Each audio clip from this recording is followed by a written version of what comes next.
Hey everyone, welcome back to another episode of Fed Up with me, Fed Up Gaz. Joining me today is CJ and so Johnny. just Johnny, yeah, memory already. Good start from the band, and I hope I can pronounce this right.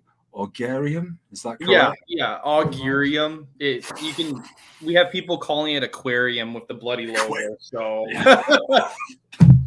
Yeah, brutal goldfish smell. yes, absolutely. Man, yeah, man. I guess I'll just answer whatever anyone calls me, to be honest. So I get it. First thing, thanks for joining us.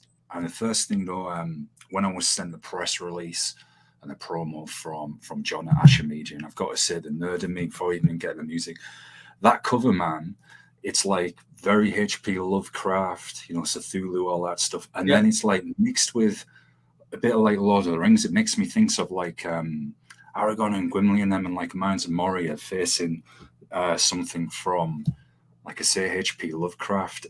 It's very eye-catching.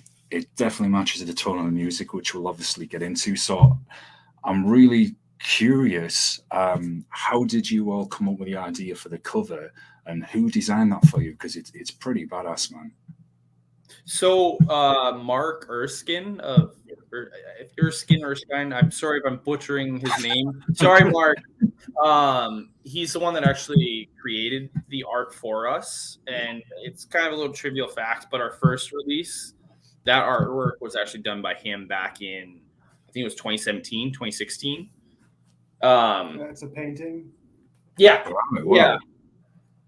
And I don't know, like, play a lot of video games, like you said, a lot of those styles that you mentioned are like part of the inspiration, and I totally agree with those comparisons. I think that it's kind of an amalgamation of all those different styles put into the idea that we put forward.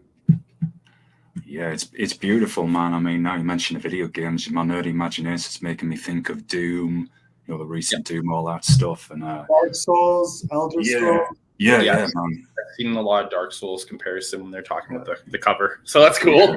Yeah, definitely. There was a recent rhythmic first-person shooter game where it's similar to Doom, and it had like a soundtrack of metal on it. And I don't forget the name. We go live, but very much in that vein. Yeah, man.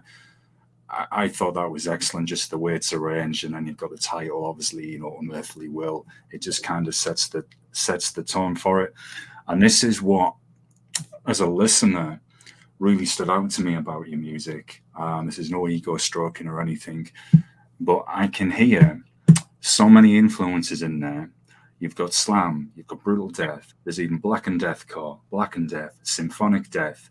It even reminds me of bands, obviously Lorna Shore, Septic Flesh. Yeah. This huge amalgamation.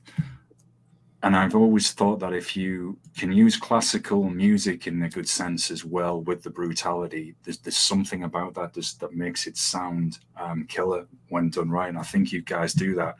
So in my long-winded question to you, it's because I got excited, man, listening to it, which is a good thing. Have you always drawn from all of these different musical aspirations when you're creating your music together? And what's the kind of process you do in bringing those ideas to life as a band? So it's kind of a loaded question. Yeah, definitely. I can speak from my aspect, and then Yanni's as well. So you hit on the nail with the whole brutal death metal slam, specifically in our early days. Like, I love slam. So Me too. Cerebral Incubation, all that jazz. I took a lot of influences for our early stuff. And then Belphegor was also another big one for the blackened aspect. Yeah. So our early stuff was a lot, I guess, more old school, with ties into it. And we all have always had a sound we wanted in mind, but we had no idea how to pull it off, per se. And honestly, it was a game changer when my lead guitar player Logan downloaded a Symphony plugin for Reaper and started messing with it. I'm like, hey, man, we love Septic Flesh. Let's freaking do this.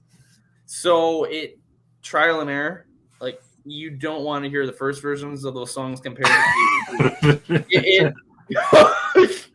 like a lot of revision, editing and reversion. Yeah. But yeah, we got a great group of guys here. I'm happy to be working with everybody. Honestly, everyone brings a unique style to the table, and I think that's where a lot of the different influences come from. It's just like everyone is into like slightly different shit, and we all bring it. But isn't that beautiful though? I've had this conversation a lot with people, and I have a habit of asking loaded questions all the time. That's fine. Yeah, but isn't that great though when you can draw from all these different scenes, and it always makes for me something beautiful, whether it's a game, piece of music, or a movie, where it's going to be, hey, we're going to step out the box a bit, we're going to bring this in and bring this in, and I'm not going to sit here and say it can be easy to do, because I'm very much, like you, CJ, I love my slam, I love my hardcore, my grindcore. I get so hyper when I listen to that stuff. I'm like, man, this is all I want to do. And people always say to me, like, what's the common one they always say? You can't understand your music. It's just noise. And I'm like, and I wish I couldn't understand yours. That's what they always say. Yeah. Well, exactly, right. And I mean, like, we all listen to various forms of music. Yeah. I'm not gonna sit here and shit on other genres, but someone that's an avid pop listener, country, whatever, they'll hear slam, they'll be like, I can't understand a word, but it's the same thing to them. Like, I don't resonate with it, it's just a feeling. I'm the same. Look, the extreme is my favorites, and I always say this as well, and I joke there with like what I'll say to friends going back and forth. I say, I wish I could understand some of your music, but I keep an open mind. I still will listen with the sounds. I'm not always 24/7 having people growling and threatening to pull my legs off and stuff. But yeah, I it's that range that you both mentioned, I think is you can really hear in the album, and I think it's quite a beautiful piece of music. Pat wrote about it for the blog, and he was I said, you were coming on the show, and he was like, man, they're good stuff. I was like, yeah, it's definitely got the feels. It's the other thing that stood out to me as well, it's very cinematic. It almost could feel like a soundtrack for something set in a demon realm. So I was curious, obviously we'll get into the music. Was that something that you intended, to have that feel? Yeah, I think, I know what Logan was going for with some of these really technical, precise, brutal deathcore aspects to it.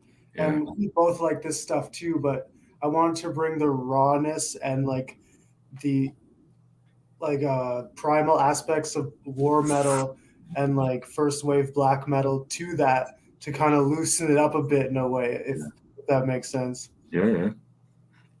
No, it does. It definitely does. So the name, I was reading that the name translates as Omen in Latin. So is that a piece of history that you're always interested in, or did you just look for a different name? Thought we just need something different, something catchy? Well, I mean, that journey kind of started before Augurium.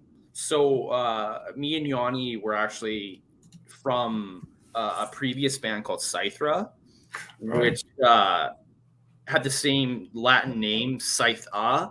I was like, hey, I need a cool name. And like, it wasn't just I need a cool name. I grew up with the Omen movies and horror movies in general. Yeah. And specifically the Omen movies and the soundtrack always resonated. So I'm like, I'm gonna take a shot in the dark here. Let's just see. Google Translate into Latin. I like this. So yeah, it was a mixture. Like, obviously we're trying to be unique. We're trying to be somewhat creative, and it's personally for me at the time, it was hard to think of something that was not, that wasn't already taken or wasn't just a made up word. So yeah, it worked out, and technically 8 years later, here we are. It's still active with the name, so I think we chose good. Yeah. Apart from that one dude who's walking around saying aquarium. It's a running joke. Like, yeah. So many people bug me about it. It's to the point where I'm like, I need to get the guy that made the logo to rework it to say aquarium and just sell a limited run of those shirts. Yeah. Do a limited release EP, the Aquarium Chronicles or something. Like a bit like Finding Nemo on the cover or something. Yeah. So this is what happens when we do find him.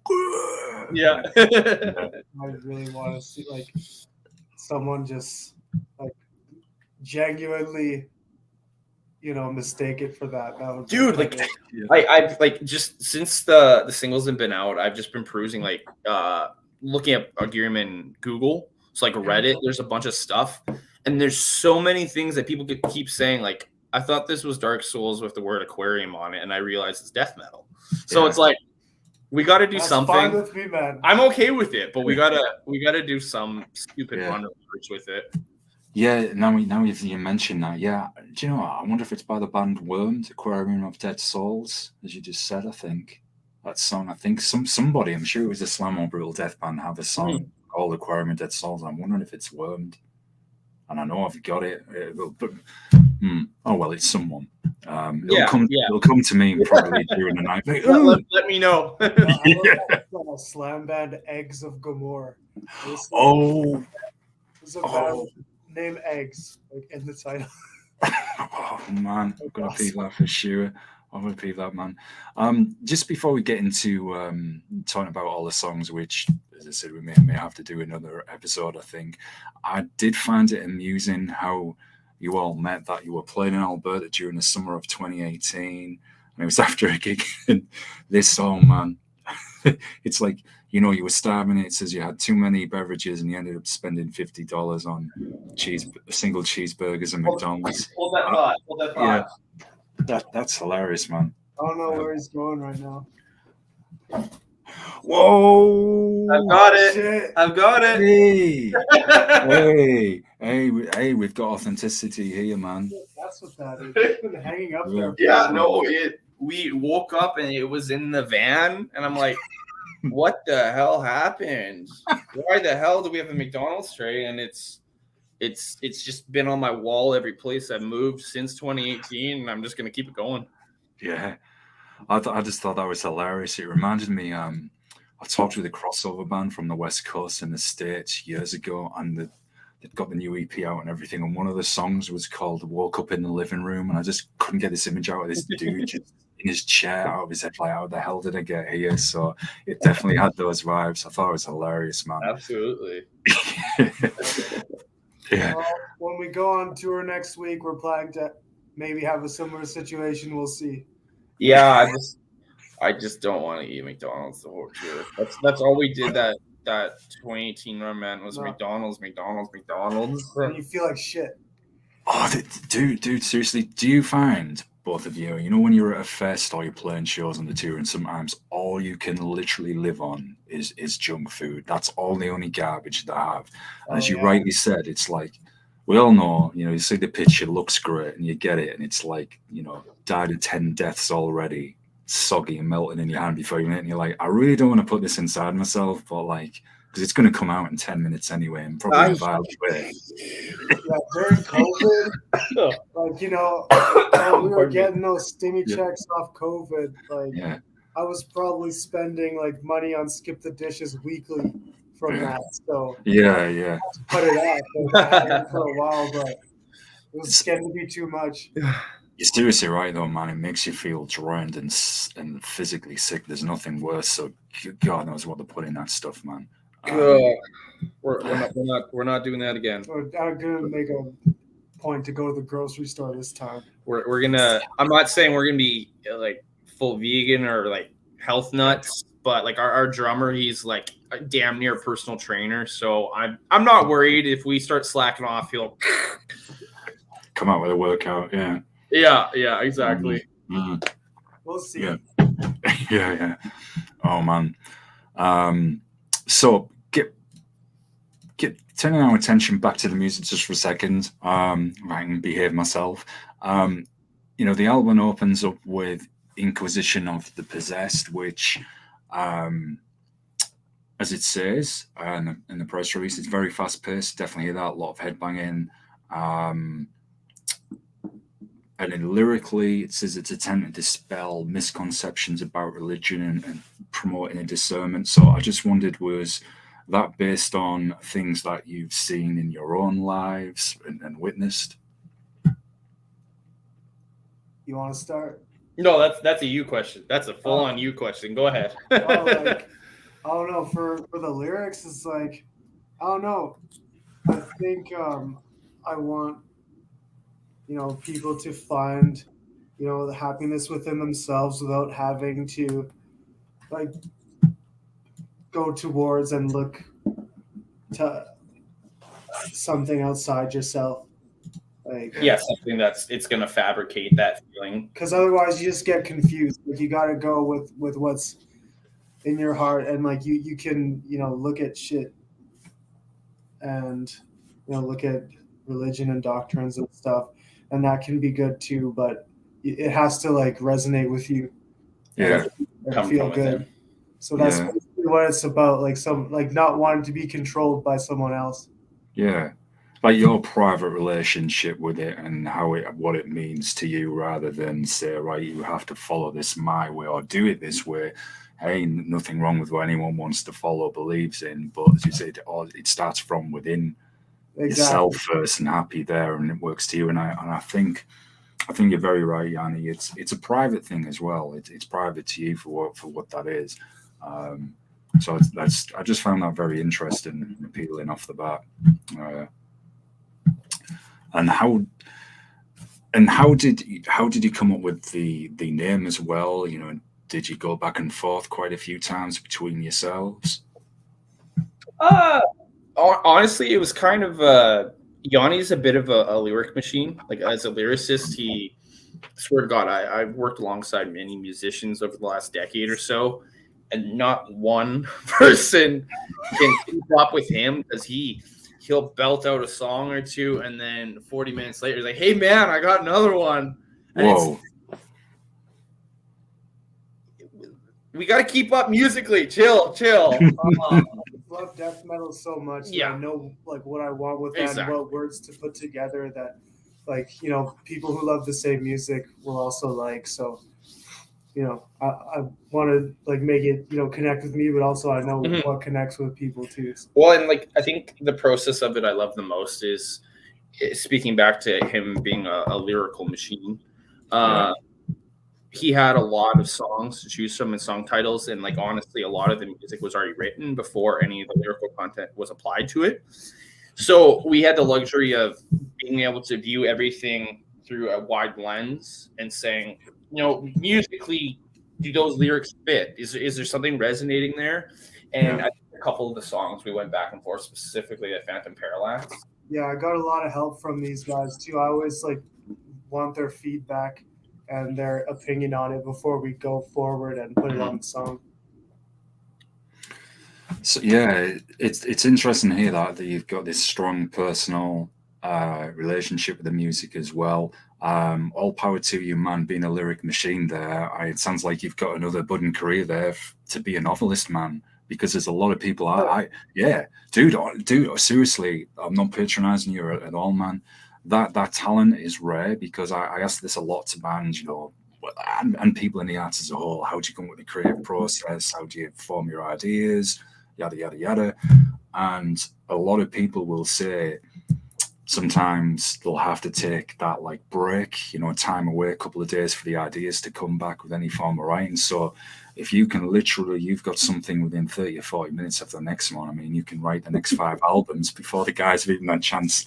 But from a creative standpoint, for the band, that is damn awesome, because it's like, hey, we need a concept or theme around, say, this is something. I know I'm going to go in the demon realm or something, whatever it is. Great, yep, there you go. There's a novel. So, straight up, man. You guys all get inspiration, just writing like to the instrumental helps too. The words come out there. I want to ask you this then, man, as a follow-up, because I have this visual imagination, and I see everything in my head like a movie. The same with humor and jokes. I can randomly just start laughing, and people are like, "What's that weirdo laughing at?" And it's things as I remember or see, or like, and I think of ideas for something. I literally see it play out in my mind. And I talk about this a lot with bands, but I'm particularly interested, Yanni, if you have that kind of imagination with hearing that you can bang out lyrics literally like 30 or 40 minutes after you've wrote something. So is it like this constant projection in your mind? It's like, boom, yep, here's another one. Yeah, I'd say it starts out with like one idea, and then you just keep it rolling. Like once it gets started, and then it like kind of keeps building upon itself, then and it eventually after a while it starts to flow out, like a river. But you have to get started. Yeah. So seriously, man. I guess it's just my nerdy side, but I'm just thinking now out loud. And I'm not saying for what to do as a band, but sometimes when those bands like have a R-rated graphic novel alongside them or stories set alongside the music, you could do all of that, man, and have it set with the music. It's an avenue. If you probably, CJ's nodding. I guess I'm confirming probably a lot of things he's already said to you. Yeah. Well, I'll hopefully everyone gets the CD and we got the book in there and the lyrics. Read along with it. Yeah. Well, like the band Distant, I don't know if you're aware of them. They're like that brutal deathcore band. Yeah. Love them. They're phenomenal. Yeah. I believe for like the last 2 or 3 albums, they've done that kind of graphic novel theme of the album, and like I love it. I'm just like, what would it take to be able to do that? Like, how much more money are we going to fork out just for that? But not every band has something like that. So I think for the next release, that's definitely something to pursue. Thank you for that idea. That sounds fun. Yeah, that's awesome. No, you're welcome, man. But that's the effect as well. Bands like yourselves have on me. When I'm listening to music, again, like with humor, as I said, I see it in my own mind very visually. I look at the titles and I look at like the album art. So I see this world that you've created and it plays out like a movie. And yeah, Distant are phenomenal. And I was just thinking, man, that would be awesome. And see Merc stands and you've got your CDs and shit. So, and hey, then you've got the visual novel or open up the booklet and then there's the story or the concept of this guy, gal, whatever. It's so engrossing, man, and it is a bit different. And nerds like me will wrap that up, man. It's just like, it's always good. I was thinking of something like similar to that going into it. Yeah. It didn't really end up like panning out as far as like a separate lyric kind of thingy, but I don't know. We'll keep going, and maybe that'll be an option for the future. Who knows? We'll need a lot of artwork. Yeah. But that's what I do like about you guys, though, and bands in a similar vein to yourselves, where they do have that cinematic feel, a bit of a storytelling aspect, and they've chosen. You've still got the brutal. You're combining the other elements, as we've said, but you're looking at, well, how is this going to make us stand out so that we can come across with something a little bit more depth to us, a little different, and it's good because it fires up the imagination. I mean, all the song titles, it's literally like, as we were saying, H.P. Lovecraft, fantasy, ancient Greece, horror, everything is there, and you're like, man, it really does draw you in. So definitely big ups for that, for sure. And that brings me, I will shut up for a minute, don't worry. Phantom Parallax, lyrically, this one says it's about the meditations on a possible connection between the living and the dead and possession. That immediately, again, sparked my imagination. I've watched a lot of documentaries on that kind of thing as well, quite recently, actually. So I just wondered, were there any real life cases that had possibly inspired the lyrics, or is that just something that you're interested in yourself and you wanted to write them for one of the songs? Yeah, that one was a real personal one for me, actually.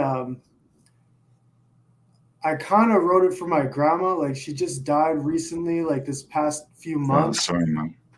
Oh, thanks. But I was kind of taking care of her, Yeah. every weekend, like for the past year before she passed away, and she was like going through dementia and like mental deterioration and things like that, and that was you know tough to see. But I wondered, like, once she actually passed on, like where was she, like what was she doing, and how where will I go?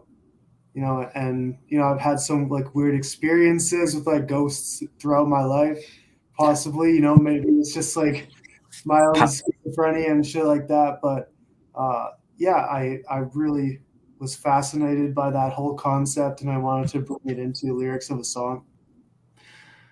That resonates with myself as well. I lost my dad to COVID, and then a best friend not long after that. And other things in the family, and it's and like even with it mentions possibly possession as well. I've been reading a lot about recently, even like demonic spirits trying to attach themselves to people who Yeah. suffering with grief, depression, anxiety, mental health problems, and a lot of the stuff I was reading was like it's not always like full possession, but it's like trying to do influences and keep this person like in a sense of purgatory in a way, like like confused, right? You can't move forward if you like that side can't have you if we can, but we'll keep you locked in the middle. And it's very interesting stuff, and it's certainly have an open mind because we don't know what's out there, what's around. It's obviously good for writing a music standpoint, and through having like some going through mental health issues as well, man, I can certainly identify with that song for sure. There's something to be said for it. Well, yeah, So being like possessed by a spirit, yeah, that just in a literary sense, like when you say it, it means something just without attaching a spiritual notion to it per se. Like you're, yeah, possessed by the spirit of bravery, confidence, grief, like you said. Like, and when we, consume alcohol, what do we call those spirits? yeah, the demon drink, yeah. And like even if it's not like an actual non-physical consciousness, like we can look to that and say, yes, you are possessed by that spirit, even if you're not looking to it in a religious sense. Yeah, definitely. It's like those different energies, different frequencies. For sure, both in a good and positive sense. So yeah, definitely, man. So moving on to I'm going to butcher the pronunciation here. I'm such a linguist. Sanguine. Yay, dumb northern barbarian guys. But yeah, I mean, CG, you were talking about the old style of the band, what it used to be, and I noticed when I was listening to that as well. It's certainly a throwback to the former sound. So was that just to add something there, just to provide another different avenue, get just a nice brutal mosh one on, just So like that one itself was interesting because like when me and Logan wrote that initially, that was as you know, that was the first one for this version of Augurium or this era per se. I think the biggest aspect of it is I still didn't know how I wanted to put this new sound into words. I was still locked into old Augurium writing mode myself, and that's where Logan came into the fold with it. Is he was a part of the band prior for a year or two, but we had never written anything new. So his fresh take on it is kind of what flushed everything out. And I personally think that's really the only one out of all the songs that really has old Augurium ties. I know there's a few riffs here or there, but honestly, it was just more of a learning curve on my aspect. I was just so used to tug, and then Logan comes in with these bloody chords that, man, my fingers bloody. They hurt from his damn writing. But I'm so thankful for that aspect because like between him and myself, and honestly, major credits go for this album in general. Go to him because I'm not gonna lie, me and him wrote the first two. I had a couple hands in the other ones, but 95% of the composition, both guitar and symphony and orchestra, whatever, that goes to him. And he's a bloody monster, man. Well, what is nice again? It touches on like themes of finding inner peace, self-actualization, connection to ancestral sources. So it's like as well honoring the ancient past. As you were saying earlier, Yanni, well, I knew CJ, it starts from within. So the very brutal music, but you still got that very meaningful, powerful themes, which I think is really good. So you mentioned your fingers there, CJ. So how do you then keep yourself in health? I know that would be not eating McDonald's when necessary. Wow. I would be the biggest liar on the planet if I was to say I was a very healthy individual. I'm trying. Work in progress. It's something, man. Like I work night shifts, so I run on no sleep. Like honestly, I slept for like 2 hours before Yanni came over and we did this. So stretch the fingers. Try not to lose a finger, I guess. Don't eat McDonald's every day on a tour. That's, I guess, general health. Just try and take care of yourself. I'm not a good example for that. I'm not going to lie. I kind of want to call up my drummer and like just be like, tell them health tips. It's just like he's the dude is like a model bodybuilder kind of guy. So like I'm not a good example for personal health, but I try my best. Yeah, that's all any of us can do, man. I know, right? Yeah, man, it's all any of us can do. It's a work in process, and I just was curious, especially as the toll it can take on your fingers with playing, etc. as well. Something I sometimes ask people as well: how would you keep them in check and healthy? The same with the vocals, so that you don't get to a show and you're like. Yeah, sometimes it's tough to like keep the lung capacity. Writing and recording a song is one thing, but playing a full song and playing a full set is another. So that's one thing I'm working on, coming up to tour, is like making sure that I'm ready for that part of it. Yeah. But we have been jamming a lot. I practice on my own. Yeah, and so we're ready. Like that I just want to add to that. Again, writing this album was one thing. Actually getting to the point of having to play it live is another. And in my opinion, it's the most complex and technical and just physically demanding music Augurium has created. Yeah, as well. We're all ready, we're good to go, but like just getting to this point, especially after a 4-year, it would be 4 years hiatus, definitely took some legwork.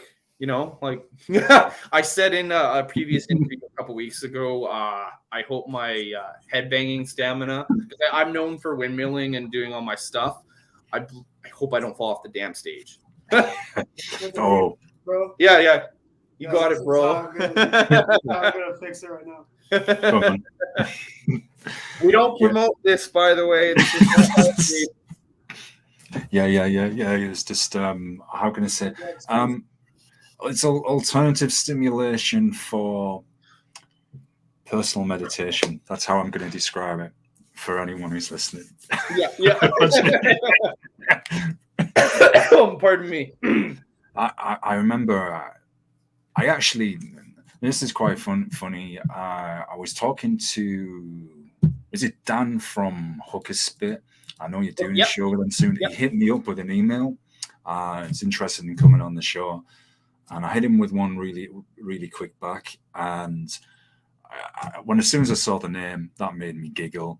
And it gives me a perfect excuse to share one of the replies I sent back to him. And you mentioned not wanting to fall off stage, Yanni. I remember my friend's D-Beat band was playing this other city in Bradford a few years ago. And it was in a really shitty part of that city. And I got lost, ended up in the area where you shouldn't be, but I didn't know that. And I saw this chick on the corner and I just thought, oh, yeah, it's just regular girl, you know. So I go up, you know, playing, excuse me, can you tell me where blah, blah, blah is? And she turned around and she was like, you really don't know what part of the city you're in, are you? And I'm like, no. And then look around and she was a hooker. She was very nice. She didn't spit at me, thankfully. And I said this in the email. And then I remember going in to see my friend's DB band. It was a gig I remember for all the wrong yet funny reasons. He walked up to me in a crowd full, which was mainly vegans, yeah, I'm big, belches, and goes, oh, thanks for coming, guys. I just had a bacon sarnie earlier. So everyone's looking like, are we going to get out of here alive? Yeah, no fucking shit. The place, oh, it's all right, man. The place had like holes in the wall. The sweat dripped off you. There was another punk band where the singer, he actually got lost in the crowd off stage because the crowd went around him, and they were trying to see him, over to see people. There's so many people in this compact place. But the part I remember now, and I said this in the email to Dan, hopefully he still wants to come on the show after reading that email, but there was this drunk guy, dude, and he, you know when you always get one of them drunks at a show who just appears out of nowhere? And like they just wake up and they come over and no one knows who they are, where they're from or whatever. It's just like random dude just wakes up and he goes on, I guess it was a platform more than the stage. It was like literally 2 steps and like, you know, it's really DIY and that. And he somehow fell off the stage and got caught in this curtain and it wrapped around him. So he looked like a caterpillar and you could just see his head sticking out and he's like choking to death. And in drunken speech, he's like, someone come help me. But the band, they just continued playing and people just stand around and I've never forgotten it for that reason. It was like one of the shittiest gigs, but funniest. No fucking shit, man. Jesus. It's crazy time going to DIY shows. Yeah, they always are though, man. They're funny, but they're certainly raw, that's for sure. Yeah. Yeah, it's like a backyard wrestling show in a way, just with music. It's pretty much what they're like. I always think like GCW craziness. Yeah, I can definitely remember a couple times like almost passing out on stage, like, you know, just from lightheadedness due to, you know, that similar situation. Yeah. Like, yeah, definitely something you don't want to run into. No. Been there, done that. What was speaking of Hooker Spit, what was your take on their album cover? Interesting with the I actually, my Pat, who puts reviews up on the Fed blog as well, when we first got the promo, he emailed me and he was like, Gaz, did you get this? And I was like, yeah, man. I just laughed. And when I hit up John, I just said, look, you know, is there any people who would be interested in coming on the show? And then they hit me up. And I just laughed. I mean, a lot of power violence bands can have names like that as well, like, you know, crazy names, X-Blend and whatever. And I just laughed. I don't know where they're from, but there's a grind noise band at the moment called Karen. It's really lo-fi, it's really badly recorded, and it is literally like some of the songs are like 5 seconds long, if that. Yeah. And it's got samples of a Karen complaining, and then at the end, this guy just goes. Hilarious, man. I'll send you the link when I please do. One time. I love bands like that so much. it's like extreme comedy. yeah, I love it, man. I love it. Even though like we might not sound exactly like that, that's a big influence in like a subconscious way. Yeah, but it's interesting because it's like that humorous commentary on life and things that are happening. So it's not taking it too seriously. Yeah, the songs like that are hilarious, man, and that always grabs my attention in another way as well. Excuse me. Just to get into another song, I'm sorry, I'm gonna have to go in 5 minutes, guys. But that's fine. We can set up a part 2 because absolutely. We've nowhere near got started. So I think if we go into the next song, and then if you guys are free around even tomorrow, or just let me know when you've got an hour, and we can then get into the rest of the album. But Ancient Grimoire. Now, this was an interesting one, both for the title, very visual, literally made me think of a grimoire from a fantasy novel or a dark horror movie, Necronomicon, for example. And you said, and again, the info for the song, it says it's the first time you ever introduced any clean singing. So did you do that, as it says, with the intent to give it, like, you know, you mentioned ghosts earlier, Yanni, to give it that haunting feel, like to go with the guttural vocals, to make it very atmospheric, you know? Yeah, like it's not like my first time singing on any record. I went into this like solely in a death metal aspect, but Logan told me he really wanted some clean singing on this song and the album, so I gave it a shot. And all the songs, like, you know, like different in their themes but same general theme.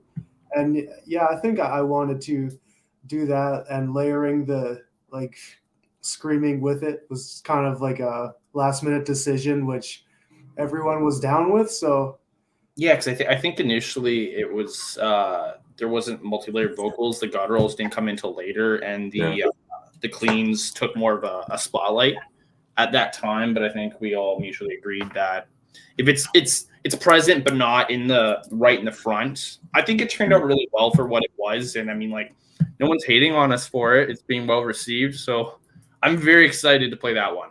Like, I think that's going to be our staple, for one of the staples for this album. yeah, we'll probably end up doing it more, like, and putting it in where, you know, it fits, and just like not going at it with a too set straight like view of it, like kind of taking ideas and creating as we go. Yeah. Well, it certainly adds that other layer, and it does provide the atmosphere. Again, it goes with the cinematic feels that, you know, was mentioned earlier.